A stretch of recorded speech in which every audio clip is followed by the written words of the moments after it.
Hello tout le monde, je vous retrouve aujourd'hui dans une nouvelle vidéo qui sera un haul plantes. Donc ça fait longtemps que je dois vous présenter les dernières plantes qui sont arrivées dans ma collection depuis Noël en fait. Donc j'ai reçu des plantes pour Noël, j'ai acheté des choses, enfin, voilà, je viens vous montrer tout ça. Et je vais commencer par ma dernière acquisition, c'est une plante que j'ai achetée à la pépinière de Boisfort où nous sommes allés avec mon amie Céline. Nous sommes allés hier en fait, alors je filme la vidéo. Dans cette pépinière, c'est marrant parce que quand j'ai commencé mon aventure des plantes, la pépinière de Boisfort c'est vraiment le premier endroit, la première grande jardinerie dans laquelle je suis allée. Alors c'est pas la plus grande jardinerie, mais c'est vrai que c'est la plus accessible à Bruxelles, je trouve, en tout cas quand on est en transport en commun, et donc c'est le premier endroit où je suis allée, et c'est là que j'ai acheté mes premiers potos il y a maintenant 4-5 ans, mais c'est vrai que j'ai un petit rapport particulier avec cette jardinière. Avec cette pépinière plutôt. En général, quand j'achète dans cette pépinière, je rempote tout de suite les plantes. Je vérifie aussi avant de les acheter s'il n'y a pas des indésirables, parce que c'est vrai qu'ils ne sont pas toujours en bon état.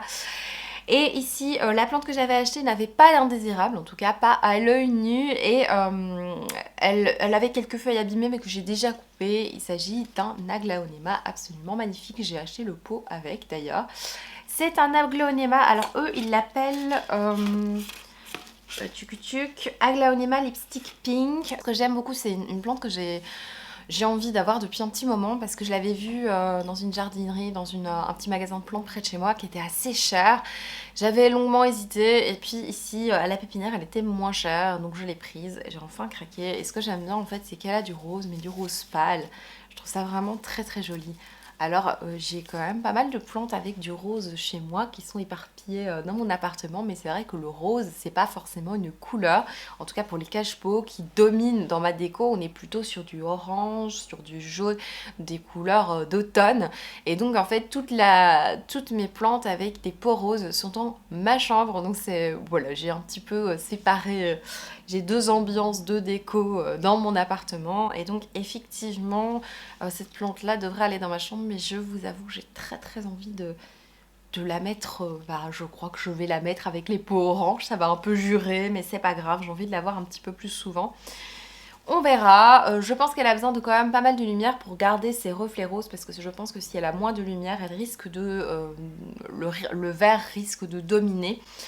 J'ai remarqué avec mon aglaonema Prosperity que comme elle est sur l'appui de fenêtre, elle a quand même pas mal de lumière et donc elle fait plus de rose. Donc je vais arrêter de parler de cette plante parce que j'ai encore une blinde de trucs à vous montrer. Alors, avant de passer à d'autres plantes absolument extraordinaires que j'ai achetées ces derniers mois, je vous montre 3 petits pots que j'ai achetés à la pépinière également de Boisfort. Le premier, alors franchement je regrette de ne pas avoir pris le petit pot cochon. Il y avait un petit pot cochon et je regrette un petit peu, mais bon, je vais pas retourner là juste pour un pot cochon, tant pis, c'est que je devais pas l'avoir. Mais j'ai craqué sur le pot grenouille, sachant que sur ma bibliothèque, dans ma déco, il y a énormément de petites plantes qui viennent orner mes livres, qui viennent décorer tout ça. Et donc les mini plantes en général sont dans ma bibliothèque ou dans ma serre. Et donc je pense mettre cette petite grenouille dans ma bibliothèque, ce sera parfait en plus pour un décor printanier estival. Je sais pas encore ce que je vais mettre dedans. J'ai acheté aussi ce petit pot Petit Ours qui est trop trop mignon. Alors celui-là il est très petit, je pense que les tout petits pots dépassent un petit peu. Ce que je pense faire, c'est mettre une petite chaîne de cœur dedans, voilà, des boutures de mes chaînes de cœur, je ne sais pas encore laquelle. Peut-être que je mettrai des chaînes de cœur dedans. Et alors j'ai pris encore un petit pot rose pour ma chambre pour une petite plante potentiellement sur mon bureau. Voilà pour les petits pots, je suis trop contente. C'est pas hyper bon marché par contre les pots. Bon ici on est avec un pot à 3 €, mais le petit ours là c'était quand même 5,35 € pour un tout petit machin. Mais bon voilà, c'est peut-être aussi pour ça que j'ai pas craqué sur le cochon. Ensuite, alors, une plante que j'ai achetée il y a maintenant un mois et c'est une grande satisfaction parce que ça fait longtemps que j'ai envie d'avoir cette plante. Mais, alors c'est une plante qui est assez rare et qui est très très difficile, qui est réputée pour très difficile. Et c'est une plante que moi j'avais achetée au début de ma collection. C'est vrai que quand j'ai commencé ma collection de plantes, j'ai eu cette boulimie qui me correspond lors de chaque passion que je peux avoir. Et donc j'ai acheté des plantes au début de ma collection. Ça c'est d'ailleurs un conseil que je peux vous faire, c'est de ne pas vous diriger tout de suite vers des plantes ultra difficiles, ou en tout cas pas plusieurs à la fois. C'est ce que j'ai fait moi et forcément j'en ai tué parce que je ne savais pas comment m'en occuper. Et donc il s'agit de la plante, la Calathea White Fusion, que j'ai tuée il y a plusieurs années. En plus je l'avais achetée bien plus cher. Elle était plus petite que celle que je vais vous montrer maintenant, mais c'est clair que c'est une plante absolument magnifique. Je l'avais un peu oubliée cette plante, et c'est vrai qu'à force de l'avoir sur le compte de Marjorie, Marjorie's Plante, elle en avait acheté une tellement belle que ça m'a donné envie aussi de craquer. Et en même temps, franchement, je la voulais, je l'avais vue en magasin très très grande, je me suis dit non, très grande, enfin franchement, en plus qui dit plus grande dit plus cher. Ah, j'hésitais quand même beaucoup, et puis j'en ai vu une un peu plus petite. C'est vraiment un achat que j'ai fait en me disant, je suis pas sûre qu'elle va survivre. Voilà, j'étais bien consciente que c'était un petit peu la folie, mais je me suis dit, voilà, si elle tient un mois déjà, c'est déjà extraordinaire. Et en fait, ça fait un mois que je l'ai et elle est toujours là.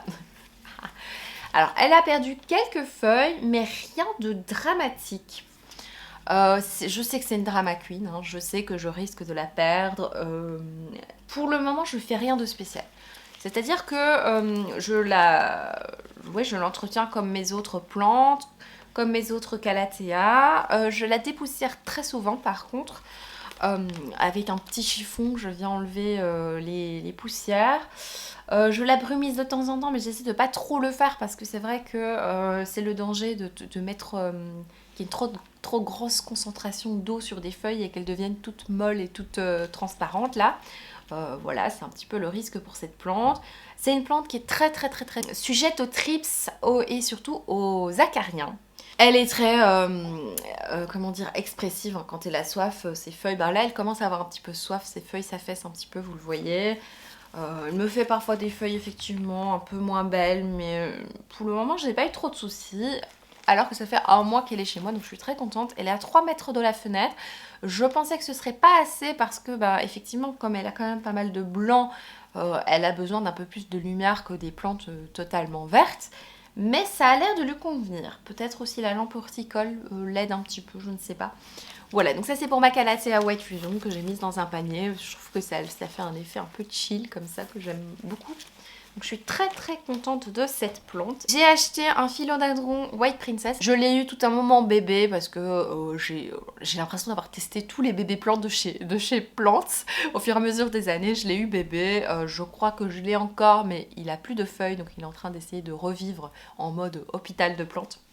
Mais quand j'ai vu ces feuilles absolument magnifiques, je crois que c'était chez Urban Jungle Flagey, quand j'ai vu ces feuilles absolument splendides, remplie de blanc, de panaché, merveilleuse. J'ai craqué alors en plus il n'était pas trop cher. Donc voilà le White Princess, philodendron White Princess. Alors j'ai eu le White Knight aussi. Voilà, c'est une plante que je trouve très jolie. Je fais rien de particulier. Elle est sous ma lampe horticole que j'allume quelques heures par jour. Rien de spécial pour le moment, elle n'a pas eu trop de... Enfin, elle a pas encore eu de problème, elle n'a pas encore fait de nouvelles feuilles non plus, je crois que ça fait à peu près un mois et demi que je l'ai, on s'entend bien toutes les deux, ça se passe plutôt bien, donc voilà pour le White Princess. Ensuite je viens vous parler d'une plante que j'ai achetée grâce à Diana, des plantes de Diana. Alors elle vendait un Scindapsus, vous savez le Silver Splash il me semble, je crois que c'est Silver Splash. C'est pour rajouter à ma collection de Scindapsus. Vous savez que j'ai le jade satin qui est un de mes favoris, j'ai le Silver Hero, j'ai le Scindapsus Pictus Exotica, j'ai le Argyreus. Je crois que j'en ai encore un autre, je ne sais même plus ce que c'est. Et donc moi, quand j'ai vu son Silver Splash, je vous avoue qu'il m'a bien tenté parce que il était très argenté avec justement pas trop un côté splash. Alors j'ai eu un souci avec l'envoi, on a eu un souci avec l'envoi, je l'avais commandé en octobre et un Mondial Relais a perdu mon colis en fait et puis il a été retrouvé après un mois et donc j'ai eu cette plante, bref c'est pas très important, en tout cas Diana a été incroyable puisqu'elle m'a renvoyé une plante puisque la mienne qui est restée pendant un mois dans le colis, vous pensez bien qu'elle est morte. Écoutez, elle me l'a envoyée en sphaigne. Moi, je n'aime pas la sphaigne, vraiment, je n'aime pas la sphaigne parce que je connais pas bien, et c'est surtout la transition sphaigne-terre qui me stresse un petit peu, je vous l'avoue. J'ai déjà eu plusieurs mésaventures avec la sphaigne, et surtout la transition sphaigne-terre, et de laisser ma plante en sphaigne, c'est quelque chose dont j'ai vraiment peur, parce que je suis pas habituée à ça, je stresse un peu avec la sphaigne. Et donc, j'ai fait comme Diana le conseillait, hein, dans son colis, elle met des petites indications bien claires de ce qu'il faut faire avec la plante. Donc effectivement, il ne faut pas y toucher, il faut la laisser en sphaigne, il ne faut pas tout de suite la rempoter. Donc je l'ai laissée pendant 3 semaines en sphaigne. Je l'ai arrosée une fois parce que la sphaigne avait bien séché. Et je me suis dit que c'était peut-être temps de la mettre en terre. Et en fait, je vous avoue que ça m'a fait flipper. Voilà, de la mettre en terre. Et donc j'ai considéré qu'elle n'avait pas encore assez de racines pour être en terre. J'ai eu un peu un stress à l'idée de la mettre en terre et j'ai un petit peu regardé sa racine et je me suis dit qu'elle serait peut-être mieux en eau. Donc je l'ai remise en eau, cette petite plante. Elle me fait... Franchement, les feuilles ont l'air d'aller bien. Alors elles ont eu des petits... un petit choc, un petit choc sur le côté, mais ça a l'air d'aller. Là, depuis quelques jours, elle est en eau. Elle a l'air d'aller bien. Sa feuille est bien renforcée, elle n'est pas molle. Et j'attends qu'elle me fasse un peu plus de la racine pour la remettre en eau, pour la remettre en terre. C'est pas forcément ce qui est recommandé, hein. En général, c'est mieux de passer de sphaigne à terre, mais j'ai vraiment trop stressé à l'idée de la pourrir. J'avais vraiment pas envie qu'elle meure, et donc ça m'arrive parfois de remettre une plante en eau quand j'estime qu'elle n'a pas encore assez de racines pour pouvoir bien m'en occuper. Comme il faut, voilà, donc je la surveille attentivement, cette plante. Je stresse évidemment à l'idée qu'elle meure, mais ça a l'air d'aller, franchement. Donc le passage de sphaigne en eau a l'air d'aller et je suis plus à l'aise, moi, au passage eau-terre, où j'ai vraiment l'habitude depuis des années de rempoter des plantes qui ont fait pas mal de racines en eau. J'ai plus facile avec ce changement-là. Voilà. Ensuite, j'ai eu que des désaventures avec mes colis de plantes. Je vous ai déjà parlé du Senecio Roellanus variegata et Rest in Peace. Voilà, je vous en ai déjà parlé. J'ai eu plein de mésaventures avec mes plantes et particulièrement avec mes colis de plantes. Et donc, moi, j'avais fait une commande sur le site de Sous la Canopée. Alors, Sous la Canopée, c'est le magasin de plantes vers lequel je me dirige le plus souvent. Avant c'était Agave et la Canopée, maintenant c'est vraiment plus Sous la Canopée chez qui je vais le plus souvent pour acheter des plantes, hein, Isabelle, qu'est-ce que tu ferais d'autre, et acheter les acariens prédateurs aussi qui vendent, hein, dans ce magasin. Et depuis peu ils ont ouvert un site en ligne, et donc pour les soutenir, parce que je suis très gentille, n'importe quoi, pour les soutenir et surtout pour acheter des plantes, j'ai décidé de faire une petite commande chez eux, même si je peux aller en magasin, mais le stock n'est pas le même en fait du magasin et du site Sous la Canopée. Donc j'ai décidé de faire une commande chez eux. C'est un nouveau site par rapport à avant. Il me semble qu'ils avaient un site et voilà, ils ont changé et le stock du coup est différent maintenant, c'est un autre endroit. Et donc j'ai décidé de les soutenir en faisant une petite commande. J'ai vu qu'ils vendaient... Alors, ils vendent pas mal de petites plantes qui me plaisent bien, des petites calatheas, des petites choses vraiment chouettes, et puis des plantes beaucoup plus rares. Et donc, j'ai eu envie de craquer sur une plante qui est dans ma wishlist depuis très longtemps. Elle était déjà, je pense, dans la vidéo wishlist plante. Il s'agit du Philodendron Cream Splash. C'est comme le Brésil, en fait, hein, comme celui-là, que vous ne voyez pas puisqu'il est en haut, donc ça ne sert à rien que je vous le montre. Comme le Brésil, sauf qu'il est Cream Splash avec un côté, du coup, crème. Alors j'ai eu des grosses mésaventures avec ces commandes, mais tout est bien qui finit bien. J'ai fini par avoir mon Cream Splash et donc voilà, il est pas... Pour le moment, il n'est pas au top. Je trouve qu'il n'est pas forcément en évidence. Il vivote, voilà, il va bien. J'ai l'impression que la tige là est en train de pousser un petit peu, mais c'est pas non plus la folie. J'ai un peu peur avec cette plante parce que c'est quand même pas une plante de mon marché. Là, il y a 3 feuilles qui ressemblent pas à grand chose pour le moment. Donc j'ai un petit peu peur avec cette plante, surtout que c'est une plante, en tout cas le Brésil, qui attire pas mal les trips. Et donc j'ai un petit peu peur. Mais bon, j'essaie d'y faire attention. J'attends vraiment que cette feuille, cette tige s'ouvre là. Pour le moment, je peux pas vous en dire grand chose, hein. Voilà. Ensuite, la plante suivante, il s'agit d'un achat compulsif. Voilà. Autant les dernières que je vous ai montrées, c'était pas forcément compulsif, enfin peut-être pour certaines. Mais là vraiment il s'agit d'un achat compulsif. Je suis allée chez Deal et Camille, j'avais pas forcément prévu d'acheter de plantes. Et puis je vois qu'ils ont un philodendron que moi quand je vais acheter le mien, j'ai mis beaucoup de temps avant de l'acheter parce qu'il était très cher. Et je vois ce philodendron à 14 euros. Et je suis là, il est beau, il a des feuilles plus grandes que le mien, il est pas cher et donc je dois l'avoir. Donc effectivement, il y a, je pense, 2 ans, je me suis procuré le philodendron mamey. Je pense que je l'avais acheté sur le site de Groninhuis et j'avais payé une trentaine d'euros, une petite plante qui me fait beaucoup de misère en ce moment. Enfin, depuis que je l'ai, en fait, il me fait des misères. Il se tape à chaque fois qu'il y a des trips, c'est chez lui. Je l'ai déjà bouturé, la bouture se porte bien malgré le fait qu'elle ait des trips, mais ça n'en reste pas moins une plante un peu chiante parce que depuis que je l'ai, elle a des trips en fait en soi. Donc à un moment elle en a plus quand je traite, mais elle en a à chaque fois de nouveau.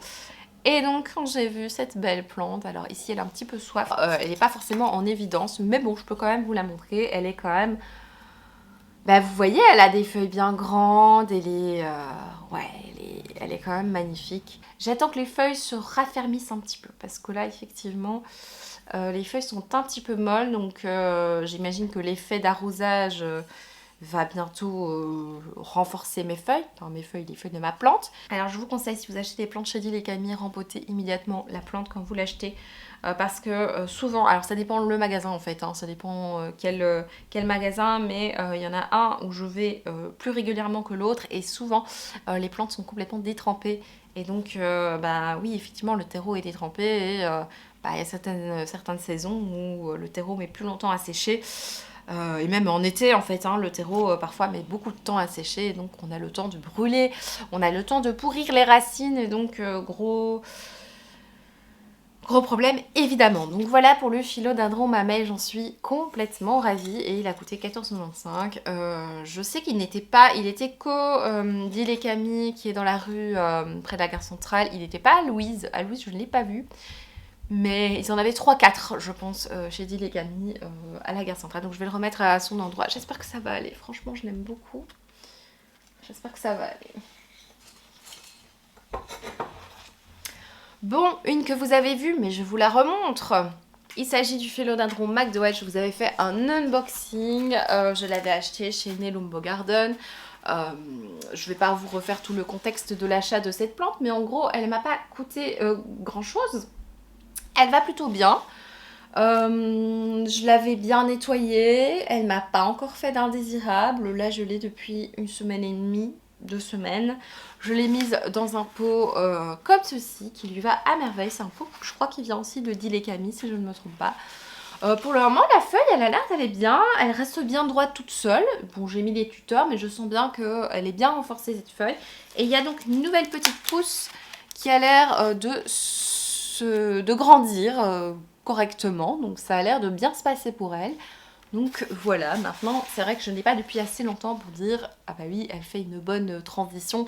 En ce moment ça m'arrive souvent d'acheter des plantes que j'ai déjà eues petites, très petites, que j'avais achetées chez Plants ou d'autres sites et que j'ai perdues pour l'une ou l'autre raison, soit parce que j'étais débutante au tout début de ma collection ou parce que elles ont chopé des trips ou elles sont mortes ou que sais-je. Ça m'arrive plusieurs fois d'acheter une plante que j'ai déjà eu bébé mais de l'acheter plus grande et donc pour ce philodendron suivant c'est le cas. J'ai déjà acheté je pense 2 philodendrons Birkin. J'avais acheté un bébé qui me plaisait plutôt bien, il avait bien grandi et j'ai décidé de l'offrir à quelqu'un, voilà, à qui il plaît véritablement, elle l'aime beaucoup, il se porte bien chez elle, donc voilà, je l'avais offert à quelqu'un. Puis j'en avais acheté un autre petit parce que j'avais regretté sa disparition. Il me manquait tout d'un coup, donc j'avais racheté un petit qui est mort, ravagé par les trips et ça m'a saoulée.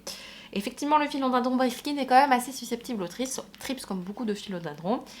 Et quand j'ai vu ce spécimen, je crois que c'était chez Joutou.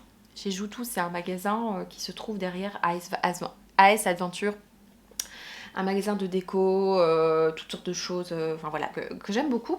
Je crois qu'il est hollandais ou flamand, je ne sais pas. Et c'est un magasin dans lequel il y a parfois quelques plantes. Alors c'est pas forcément l'endroit où il faut acheter des plantes, je trouve.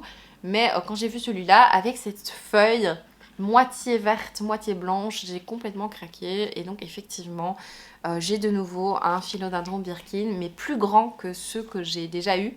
Et donc avec cette belle feuille, il est absolument magnifique. Je le mets maintenant sur mon appui de fenêtre. Je sais désormais que c'est une plante qui a besoin de beaucoup de lumière. Enfin, elle peut en avoir un peu moins que ce que je lui donne, hein, mais je trouve qu'elle se plaît mieux avec cette lumière. Elle m'a pas encore fait de nouvelles feuilles alors que je l'ai depuis 2 mois. Mais voilà, c'est une plante que j'aime beaucoup, alors qu'il y a eu des hauts, des bas entre elle et moi. C'est pareil, une plante très expressive qui montre assez vite quand elle a soif. Là, elle commence à avoir soif parce que je vois que ses feuilles se recroquevillent un tout petit peu. Et puis je le sens, hein, le terreau, voilà, je sens que le pot est quand même assez léger. Donc voilà pour cette plante, j'en suis vraiment ravie. Alors je crois que c'est en décembre que j'ai fait cet achat, je ne sais même plus, hein, puisque ce haul, c'est un haul donc février, janvier, décembre, peut-être même fin novembre. J'avais acheté un aglaonema bien rouge que je trouve magnifique, que je mets également sur mon appui de fenêtre, puisque depuis que j'ai mon aglaonema Prosperity, un aglaonema bien rose là, et que je vois qu'il se porte à merveille à cette orientation là, sur le bord de l'appui de fenêtre, et bien j'en ai acheté un autre qui est donc celui-là que je trouve merveilleux. Alors celui-là, je ne sais plus son nom exact. Je pense pas qu'il est écrit sur le pot, je vais essayer de vous l'indiquer si je le trouve. C'est le Red quelque chose, on s'en doute bien. Mais je le trouve magnifique, ce rouge très intense, c'est sublime. Alors je dois un petit peu la dépoussiérer, là je remarque. Là elle me fait une nouvelle feuille, vous voyez, qui est plus vers le rose. Je commence à avoir une belle collection d'aglaonema là. Elle est vraiment belle, en plus elle est dans ce superbe pot. Je trouve que ça lui convient très bien. Alors si vous avez vu mon dernier haul, vous avez certainement vu cette plante. Il s'agit d'une Monstera variegata. Voilà.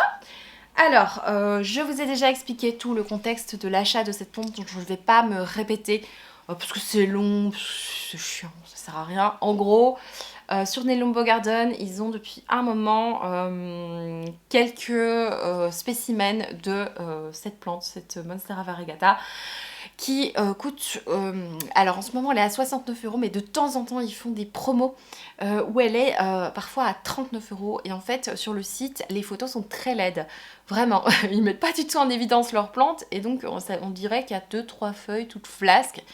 Mais en fait moi j'ai eu ce truc là quoi, en pensant avoir 2-3 feuilles parce que je voulais renflouer mon autre variegata. Le seul hic qu'il y a avec cette plante, c'est que effectivement elle a beaucoup de blanc. Alors c'est un hic, mais c'est un avantage aussi parce que c'est très joli. Et comme elle a beaucoup de blanc, forcément, elle a besoin de beaucoup plus de lumière. Et puis c'est plus compliqué de garder ce blanc. Puisque bah voilà, toutes les parties blanches ne contiennent pas de chlorophylle. Et donc c'est plus compliqué pour faire la photosynthèse. Donc voilà, on compte sur le vert de la plante pour faire la photosynthèse. Et donc elle a besoin de quand même beaucoup de lumière, pas mal d'humidité. Voilà, elle a quand même tendance à brunir facilement. Elle a déjà des taches un peu brunes sur le coin. Chose que franchement, il n'y a vraiment pas eu sur mon ancienne que j'ai depuis 3 ans. Elle a fait des taches brunes que quand j'ai eu... quand je l'ai un moment changé de place. Mais sinon, c'est vrai que comme mon autre variegata a beaucoup moins de blanc, elle a du coup beaucoup moins de brun sur ses feuilles, forcément. Voilà, donc... on verra comment elle va évoluer celle-là. Je l'aime beaucoup. Je vois venir... Ouais, ça a déjà poussé depuis la dernière fois que j'ai regardé. Je vois venir une nouvelle feuille. Je la dépoussière assez régulièrement parce que j'ai trop peur qu'elle ait des problèmes. Je vous avoue que je m'y attache de plus en plus à cette plante. Bon, déjà, je l'aimais beaucoup hein, en l'achetant, mais... je la regarde souvent, elle a un endroit où elle est hyper bien en évidence, je la brumise quand même assez régulièrement aussi, avec de l'eau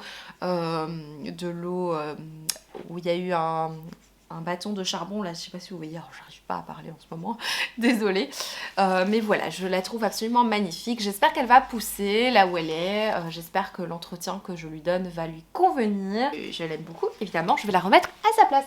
Et il y a une dernière plante que je dois vous montrer, alors a priori je devrais vous montrer mon philodendron Brésil, mais je vous l'ai montré dans le dernier vlog et en gros il n'a pas vraiment évolué depuis. Je suis un peu blasée parce que le philodendron Brésil c'est une plante que j'ai eue, justement c'est une des premières plantes que j'avais achetées à la pépinière de Boisfort, je l'ai gardée pendant plusieurs années. Et il m'a fait trips sur trips, à chaque fois qu'il y avait des attaques de trips c'était pour lui et ça m'a tellement saoulée, je crois qu'il a fini à la poubelle, hein, clairement. Ça fait partie de ces plantes qui... à chaque fois qu'elle repoussait, parce que je finissais par les tailler, par la tailler, à chaque fois qu'elle repoussait, elle me refaisait des attaques de trips et ça m'a tellement saoulée que je m'en suis débarrassée. Et elle m'a beaucoup manqué cette plante parce que je la trouve absolument extraordinaire et moi je l'ai reçue à Noël. Donc je m'y attendais pas du tout, hein, je l'avais pas demandé spécialement et je l'ai reçue. Donc un petit philodendron Brésil que du coup je vous montrerai peut-être dans un petit plan. Et sinon, j'avais reçu aussi une lemon lime, une maranta lemon lime, mais je vous en ai déjà pas mal parlé. C'est une maranta que j'ai du coup rempotée avec la mienne pour faire une potée un peu plus grande. C'est quelque chose que je fais beaucoup en ce moment, c'est justement racheter des plantes que j'ai déjà pour faire des potées un peu plus grandes. Je sais pas, je suis un peu lassée des petites plantes, des bébés plantes, et donc désormais j'ai envie d'avoir des plantes un peu plus grandes. Ce qui, entre nous, n'est pas forcément conciliable avec un petit appartement, mais bon, on va passer ce détail. J'avais acheté il y a 2 ans maintenant un Brandtianum, un philodendron Brandtianum. C'était l'époque où les plantes argentées, vous savez, type mamey, plomanie, toutes ces plantes-là, le saudiroy, etc., commençaient à venir sur le marché, sur les sites néerlandais, les sites français, les sites, enfin en Belgique aussi. Ça commençait à arriver avec des prix absolument exorbitants à ce moment-là. Un philodendron mamey à 14 €, j'aurais pas trouvé à ce moment-là. Et donc, je m'étais dit, j'ai envie d'une plante quand même argentée comme ça, avec des feuilles, oui, bien argentées. Et autre chose que le Scindapsus Pictus exotica, voilà, que j'ai depuis longtemps maintenant. Et donc, j'avais craqué sur le Brandtianum, qui à l'époque m'avait quand même coûté une petite fortune. Il a eu quelques attaques de trips et il m'est resté une toute petite plante. Et je l'ai trouvé, je crois que c'était Urban Jungle Flagelle, je l'ai trouvé là, à 14 € dans une grande plante. Et donc j'ai rempoté ma petite plante que j'ai achetée donc chez Plants à l'époque. Et je l'ai rempotée avec cette grande. Et donc désormais j'ai un philodendron Brandtianum quand même assez fourni. Chose que j'adore, je vous avoue. Je l'aime encore plus qu'avant parce que justement... il y a des feuilles qui poussent vers le haut et donc je pense qu'ils vont grandir petit à petit, hein. Et il y en a d'autres que je vais faire cascader et donc enfin là c'est pas un bon exemple, il y en a une que je dois couper qui est un petit peu brune. Mais il se plaît plutôt bien dans cette potée, franchement j'aime beaucoup cette plante, je la trouve vraiment très très très belle. Maintenant je la mets un peu plus en évidence qu'avant aussi. C'est un gros coup de cœur pour ce Brandtianum. En plus je trouve qu'il va très très bien dans ce pot, il y a un effet un peu contraste entre le gris argenté et ce blanc. Voilà, c'est tout pour ce haul plant. J'espère de tout cœur qu'il vous aura plu. Vous avez vu, ces derniers mois j'ai quand même eu plein de nouvelles plantes et je vous avoue que prochainement il va y avoir une arrivée assez exceptionnelle.